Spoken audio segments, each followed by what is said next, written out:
Alors aujourd'hui, sur cette édition 2018 de l'IFA, on présente l'intégralité de nos gammes électroménagers, donc à la fois encastrables, pose libre, sur l'intégralité des univers, avec lave-linge, lave-vaisselle, cuisson encastrable, réfrigérateur. Et puis on introduit deux nouvelles familles de produits que sont le sèche-linge et le petit électroménager. L'enjeu c'est de présenter nos nouvelles gammes avec des innovations qui sont très orientées consommateurs, avec des vraies valeurs d'usage pour faciliter le quotidien des consommateurs. Je ne suis pas sûr que la connectivité soit un vrai relais de croissance. Je pense que la connectivité, il faut la jouer, voilà, il faut trouver quel est l'avantage consommateur. Nous, on a des produits connectés en gros électroménagers, mais sur lesquels on joue plutôt l'avantage service après-vente, maintenance préventive. La panne, en fait, notre service après-vente va le savoir limite avant vous qu'il y a une panne sur votre produit. Ou voir sur un lave-linge par exemple, on sait qu'un lave-linge c'est donné pour environ 2500 cycles, puisque ça fait à peu près 10 ans de durée de vie. Voilà, on sait qu'au bout de 10 ans, on peut vous appeler en vous disant vos courroies, peut-être qu'il faut les réviser avant d'éviter la grosse panne. Voilà, c'est ce type en fait, d'approche qu'on veut essayer d'avoir avec la connectivité, plus que de l'interface utilisateur qui, une fois de plus, sur du gros électroménager, nous semble plus gadget. La gamme petit électroménager, c'est autour de plusieurs univers, à la fois santé bien-être avec les extracteurs de jus et les blenders, les robots culinaires et puis la gamme petit déjeuner et les aspirateurs. Des produits qui sont, une fois de plus, on a joué la facilité d'utilisation avec sur les parties blender, extracteur de jus, des produits extrêmement faciles à nettoyer.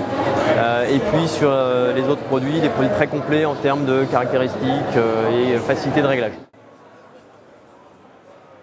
La première, c'est sur notre gamme réfrigérateur. On introduit un réfrigérateur multiporte.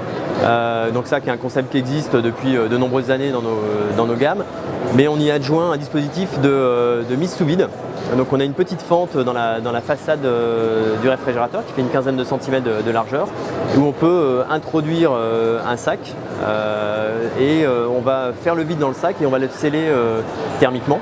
L'idée étant, on amène une sécurité alimentaire supplémentaire, puisque que l'on mette soit au réfrigérateur, soit au congélateur, eh bien on peut sceller les sacs, enfin faire le vide, sceller les sacs, donc avoir une meilleure durée de préservation des aliments. On multiplie par 4 en fait la durée de préservation.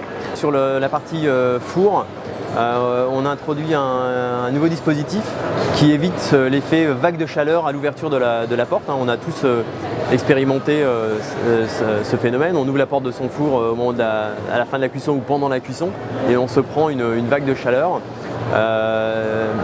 L'idée du dispositif, c'est on crée un rideau d'air qui va bloquer la sortie de l'air chaud du four. Donc à chaque ouverture du four, on n'est absolument pas agressé par cette vague de chaleur. Et puis autre innovation, c'est sur les lave-linges et les lave-vaisselle où on introduit deux produits tout automatiques. L'idée étant, sur le lave-linge, un produit qu'on appelle One Touch Pro, donc avec un seul bouton pour opérer. On met le linge dans le tambour et automatiquement avec 5 capteurs différents, le lave-linge va analyser la nature des fibres, le degré de saleté et il va adapter automatiquement le programme, le dosage de lessive pour avoir le rendu optimal de lavage. Pareil sur le lave-vaisselle, on lance un lave-vaisselle 15 couverts où également on va analyser le degré de saleté de la vaisselle et automatiquement on va doser et régler le programme en fonction du degré de salissure de la vaisselle.